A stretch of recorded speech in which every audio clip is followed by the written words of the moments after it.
네, 우리 다음은 문법 을 거예요에 대한 교환입니다. 자, 먼저 학습 목표 한번 보도록 하겠습니다. 학습 목표 어때요, 여러분? 네, 잘 되어 있나요? 자, 여기에서 배울 수 있다, 배울 수 있다, 이거는 적절하지 않다라고 했습니다. 그래서 추상적인 표현, 막연한 표현들 적절하지 않고 평가 가능한 기술이어야 된다고 했죠. 그래서 배울 수 있다는 안 되고요. 뭐 익힐 수 있다, 배울 수 있다.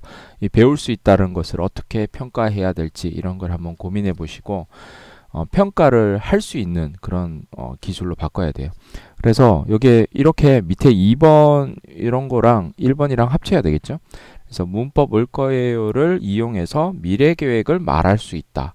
이렇게 말하면 이제 말할 수 있는지 없는지는 이제 질문하고 대답하고 뭐 여러 가지 시험 문제라든지 이런 걸 통해서 평가할 수 있는데 배울 수 있다라는 말은 평가할 수 없다. 그래서 학습 목표로 적절하지 않다. 좋습니다. 자, 그 다음 밑에 보겠습니다. 도입부 들어가면 여러분 안녕하세요. 그러면 안녕하세요. 우리 저번 시간에 무엇을 배웠어요? 자, 여기에서도 사소한 거 하나 제가 말씀드리면 여러분 저번 있어요. 이거는 학생들이 사실 이 저번이라는 말은 수업 시간에 한국어 수업 시간에 배우진 않아요. 비슷한 말로 지난이 있죠. 이런 걸 써야 돼요. 이건 여러분이 잘못한 건 아니고 어, 그 일반 한국 사람들이 쓰는 그 표현과 한국어 수업에 쓰는 표현이 달라요. 한국어 쓰는 수업에 쓰는 표현들은 기본 어휘, 기초 어휘라고 해서 여러분들 왜 영어 수업하면 필수 어휘 500, 뭐 1000 이런 것들 많이 하잖아요. 그 필수 어휘 500, 1000이라는 걸 무슨 기준으로 그렇게 500단어, 1000단어를 뽑을까요? 그거는 한국인의 어떤 말 뭉치, 그러니까 한국 사람이 평소에 많이 쓰는 말들을 기준으로 가장 많이 쓰는 말들, 그런 것들을 모아서 기초어휘, 기본어휘로 꾸리거든요. 마찬가지로 그런 식으로 했을 때 저번이라는 말보다 지난이라는 말을 더 많이 씁니다. 그래서 지난은 한국어 교육 어휘로 포함되어 있고 저번은 조금 고급 어휘예요. 그래서 이런 것들은 여러분들이 잘 모를 수밖에 없죠. 아직 가르쳐 본 경험이 없으니까. 그래서 이런 것들은 이제 교환을 저랑 같이 보면서 이거는 수업 시간에 쓰면 안 돼요. 이런 말들을 제가 할 거예요. 그런 의미에서 이 교환을 같이 보는 게 또 의미가 있습니다. 그래서 제가 수업 시간에 이런 말들은 쓰지 마세요 하는 것들 그런 것들을 여러분이 기억하셨다 쓰면 안 되고 대표적인 예로 이런 것도 있어요. 여러분 적다. 우리 어떤 거 이렇게 write 의미로 많이 쓰죠. 근데 적다라는 말 한국 사람 많이 쓰지만 이거 쓰지 말고 더 쉬운 표현 뭐가 있을까요? 같은 의미로 쓰다, 쓰다를 쓰세요. 우리 한국 사람이 적다라는 말 많이 써요, 맞죠? 근데 기본 어휘, 기초 어휘에 쓰다가 더 기본 어휘입니다. 그래서 수업 시간에 적다 이렇게 말하지 마세요. 적다라고 하면 학생들이 어떻게 받아들이냐면 많다의 반대말로만 기억해요. 괜히 혼동 줄 필요는 없죠. 그래서 고급반 정도 수업이다라면 적다를 써도 되지만 그전 수업이라면 이렇게 쓰다로 쓰는 것이 좋습니다. 자, 그런 거 기억하시고요. 자, 그래서 계속 돌아가서 우리 저번 시간 아니고 지난 시간에 무엇을 배웠어요? 아덧 배웠어요. 맞아요. 선생님은 어제 영화를 봤어요. 뭐 수미 씨는 어제 무엇을 했어요? 저는 어제 쇼핑을 했어요. 자, 이렇게 말했습니다. 제가 지난 시간에도 얘기했지만 여러분 교환에 이것까지 뭐 넣을 필요는 없지만 이렇게 하고 그 다음에 이어지는 것들 여러분 생각해야 됩니다. 어제 쇼핑했어요. 끝 하고 그럼 이제 봄이에요. 이렇게 넘어가면 좀 어색하죠. 여러분 교환에 이런 것들이 드러나지 않을 수 있지만 이제 나중에 실습 나가면 이런 연결까지 꼼꼼하게 생각하지 않으면 여러분 나중에 당황합니다. 네, 식은땀 날 거예요. 그리고 여러분이 당황하는 모습 보면 학생들은 또 금방 눈치채요. 대부분 아이들이 아니라 성인 학습자들이기 때문에 저 선생님 지금 긴장했구나. 뭐 이런 거 알 수 있습니다. 조심하시고요. 그 다음에 두 번째, 날씨가 따뜻해졌어요. 꽃이 필 거예요. 이렇게 예문을 썼는데 이것도 여러분은 아직 모를 수밖에 없습니다. 여러분 잘못 아니에요. 여기에 문법 항목들이 있어요. 그리고 어휘가 있어요. 자, 따뜻해졌어요. 아어지다는 변화의 의미를 나타내는 문법인데 아직 1B 학생이 배우지 않은 문법일 거예요. 그러니까 여러분이 어떤 문장을 설명하기 위해서 예문을 쓸 때는 그것이 학생들이 그 전에 배웠는 건지 안 배웠는 건지 이런 것들을 고민하시면서 쓰셔야 되고, 이런 것들은 뭐 예비교사, 초보교사들에게는 아직 어려운 거죠. 우리가 어떻게 그거 다 확인할 거예요. 맞죠? 그래서 제가 수업 시간에 이렇게 조금씩 가르칩니다. 그런 것들 조심하시고, 꽃이 피다도 마찬가지예요. 학생들이 모르는 어휘. 그러면 교수님, 학생들이 모르는 어휘는 아예 가르치면 안 됩니까? 그런 건 아니에요. 우리 언어교수 이론 시간에 I+1이라고 들어봤나요? 학생들의 수준보다 조금 더 어려운 수준으로 우리가 해야 되는 건 맞아요. 하지만 지금은 목표 문법을 가르치는 게 중요한데, 목표 문법 외에 다른 어휘나 문법이 들어오면 학생들이 목표 문법에 집중하지 못해요. 가장 효과적인 방법은 목표 문법을 집중할 수 있게끔 하는 게 중요하니까, 이런 어휘나 표현들이 지금 너무 많이 들어오면 안 된다. 그리고 더더군다나 지금은 이 목표 문법을 노출시키는 단계에 다른 문법이 들어오면 안 된다는 거 기억하시고요. 그리고 중요한 거는 여기에 이 문장 없어도 돼요. 맞죠? 이제 봄이에요. 날씨 너무 좋아요. 선생님은 친구 만날 거예요. 뭐 이렇게 말하면 되겠지. 그래서 선생님은 내일 친구 만나요. 친구는 영화 좋아해요? 내일 영화 볼 거예요. 그럼 올 거예요. 무슨 의미일까요? 이렇게 바로 들어가지 말고 좀 더 예문을 더 주세요. 뭐 친구 영화 좋아해요? 내일 영화 볼 거예요. 그리고 선생님은 지금 선생님은 피자를 너무 좋아해요. 친구도 피자를 좋아해요. 우리는 피자를 먹을 거예요. 뭐 조금 더 해도 되고요. 이렇게 조금 더 의미를 주고 해야지, 이렇게 이제 상황 하나 주고 올 거예요. 무슨 의미일까? 이렇게 묻는 거는 좀 아마 그런 것 같습니다. 그리고 학생들은 또 바로 미래를 말해요. 이렇게 대답할 일은 없을 거예요. 자, 그래서 이런 것들은 조금 더 예문을 조금 추가하면 더 좋겠다. 말씀 더 드리고 싶고, 뒤에도 마찬가지예요. 여기 보면 여기 하단에 보면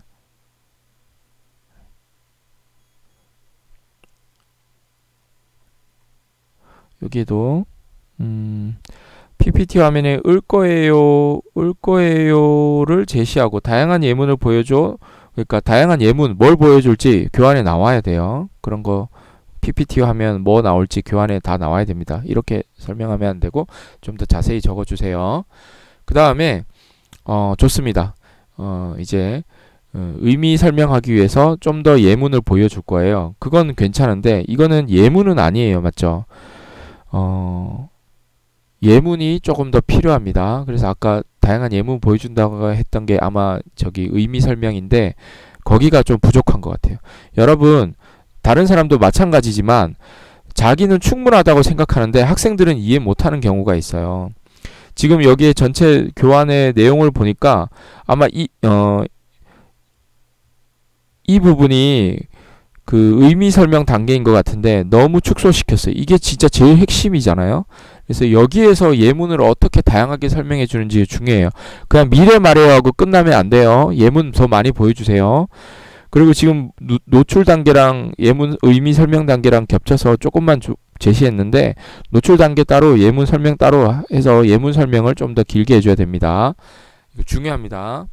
그 다음에 여기서부터는 이제 결합을 하는 걸 보여주는 것 같네요. 이 결합이라는 말이 있네요. 그래서 이제 받침 있는 거, 받침 요것까지 받침 없는 거네요. 그리고 받침 있는 거 다양하게 보여준 거 좋아요. 하지만 여기까지는 받침 있는 게 받침 없는 게 4개고 여기는 받침 있는 게 1개예요. 조금 더 균형을 잡아야 되겠죠? 받침 있는 앞에 선행하는 동사들을 조금 보여주시고요. 그리고 중요한 것은 자, 그 다음에 한번 내려볼게요. 일단 밑에 계획한 게 있으니까. 그래서 받침 있고 없고 이거를 이제 잘 했다는 거 좋습니다. 근데 여기 하나 틀렸네요. 받침 있고 없고죠. 네, 이런 거 사소한 실수 나중에 수업 시간에는 하면 안 됩니다. 자, 그러면 이렇게 이제 선행하는 동사 형용사가 뭔지를 보여줬다면 제가 교환 그 수업 시간에 교환 구성하고 그 전개 단계에서 뭐가 중요한지 말씀드렸죠. 초급 단계에서는 이 조합을 설명할 때 첫 번째 받침 유무에 따른 그 변화, 이 형태를 설명해야 되기 때문에 받침 있고 없는 단어들을 보여줘야 된다. 그래서 그건 잘했어요. 두 번째, 불규칙 보여줘야 된다라고 했습니다. 지금 모음과 만나서 변하는 불규칙이 엄청 많습니다. 디귿, 비귿, 비읍, 시옷, 또 히읗. 그 다음에 요 네 가지가 있고요. 그 다음에 불규칙이 또 뭐 리을이 이런 거 있겠고, 그 다음에 르가 있겠죠. 이 중에서 리을은 모음과 만나는 게 아니라 느브스와 만나고, 나머지는 모음과 만나서 변화합니다. 이 중에서 지금 1B 단계에서는 요 두 가지 불규칙이 이제 배우고 다루는 단계네요. 그래서 앞에 불규칙을 배웠는지 안 배웠는지 보고, 다른 사람도 마찬가지예요. 나중에 이제 3급, 4급 교환도 만들 건데 그 앞에 어떤 불규칙 배웠는지 보고 그거 배웠으면 그거 불규칙 단어도 넣어야 돼요. 예를 들면 여기에 지금 뭐 듣다, 을 거예요 하면 어떻게 되죠? 드가 리을로 바뀐다. 이런 거 넣어야 돼요. 그래서 조합 단계에서는 받침 유무랑 불규칙을 꼭 넣어야 된다. 교수님, 저 불규칙 모르는데요. 그래서 제가 수업 시간에 불규칙까지 가르치기에는 시간이 너무 부족해서 불규칙에 대한 영상을 제 유튜브에 올렸으니까 그거 틈틈이 보시고 나중에 실습 들어가기 전에, 참관하기 전에, 또 교환 짜기 전에 불규칙이 뭔지 그거 한번 참고해서 보시고 여러분이 꼭 숙지하세요. 한국어 교사라면 그 불규칙 꼭 모두 알아야 됩니다. 불규칙 저도 처음에 한국어 교육 시작할 때 어려워서 다 못 외웠거든요. 근데 가르치다 보면 이제 압니다. 너무 지금부터 스트레스 받을 필요는 없고, 다만 교환 짤 때 그거는 참고하셔서 조합해서 넣어야 됩니다. 아마 다른 사람들도 불규칙 고려 안 한 사람 있을 건데 이제 2차 교환 짤 때는 반드시 넣어주세요. 자, 그 다음에 이제 이 사람은 이제 유인물 들어가고요. 그래서 다양한 이제 그 연습 문제를 통해서 이 목표 문법을 연습시키게 하는 거 좋습니다. 다만 제가 연습 문제의 유형을 보니까 너무 단순한 유형들이 많아요. 이거는 그냥 이 문제는 그냥 여기에 올 거예요 이 단어를 변형시키는 거잖아요. 그리고 이것도 마찬가지잖아요. 사실 형태는 다르지만 그냥 이 단어 변형시키는 거잖아요. 부르다에 올 거예요 합치는 것밖에 없잖아요. 결국에 같은 패턴이에요. 그래서 이거 말고 좀 긴 문장으로, 자 지금 이거 쓰기죠. 긴 문장으로 쓰기 연습. 이거 워크북 그 교재에 보면 다 있는데 여러분이 아마 지금 제가 그 스튜던트북 그 주교재만 줬고 워크북은 아마 안 줬어요. 제한테 그건 스캔 파일이 없으니까. 나중에 도서관에 문 열면 그거 보시고 2차 교환 짤 때는 참고하세요. 거기 보면 이제 다양한 쓰기 연습이 있습니다. 그래서 쓰기 말하기 다양하게 시켜야 되는데 같은 쓰기라도 긴 문장으로 쓰기, 아니면 뭐 이렇게 질문을 우리가 던져주고 대답을 을 거예요 써서 이제 대답하기 뭐 이렇게 하는 거 좋죠. 자, 그 다음에 밑에 보면 선생님이 질문에 학생이 대답하도록 하는 학생들 간의 연습을 시킨다. 오케이, 좋아요. 뭐 이런 것들을 하면 되는데 이제 교환을 짤 때 조금 더 신경 쓰려면 학생들 간에 어떻게 연습시킬지 이 말도 넣어주면 좋아요. 여러분, 자 이번에는 뭐 이런 식으로 막 말을 넣어줘야 돼. 그리고 이것도 위에도 마찬가지로 연습 문제 2번을 통해 문장 생성 연습을 한다라고 했어요. 맞죠? 죄송해요.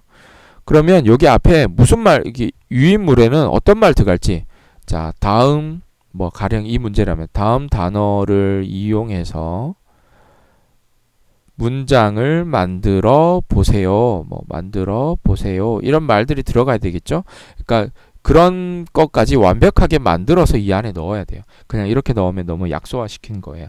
나중에 면접 볼 때 이렇게 하면 이제 조금 감점 될 거예요. 조금 더 꼼꼼하게 여러분 신경 써야 된다. 지금은 뭐 저랑 1차 교환이니까 그런 건 괜찮습니다만 다음에 여러분 필요할 때 그런 거 쓰시고요. 자, 그 다음에 마지막 활동 단계인데 여기에도 이제 하나 있네요. 여러분 요런 거 뭐 지금은 괜찮은데 이제 요번 수업 들었으니까 적고 아니고 쓰고 이런 걸로, 물론 이거는 이제 학생들한테 말하는 게 아니라 요약하는 거지만 아예 한국어 선생님이라면 기본 어휘로 계속 쓰세요. 자, 그 다음 마지막에 자, 이런 것도 여러분 잘못은 아니지만 우리가 이제부터 이제 배워가는 거예요. 인지, 이거 중급 이상에서 나오는 문법입니다. 그럼 이거 어떻게 쓸까요? 단문으로 써야 돼. 한국어를 배워서 무엇을 할 거예요? 쓰세요. 써보세요. 이렇게 단문으로 두 문장 나눠서 쓰는 거예요. 여러분의 꿈이 뭐예요? 써보세요. 이렇게 나눠서 쓰는 거예요. 이해되시죠? 그래서 이런 인지, 이런 문법, 복문으로 만드는 문법은 중급 이상, 아마 상급 이상에서 배울 거예요. 초급 단계에서 쓰면 안 되는 문법입니다. 자, 됐습니다. 여기까지.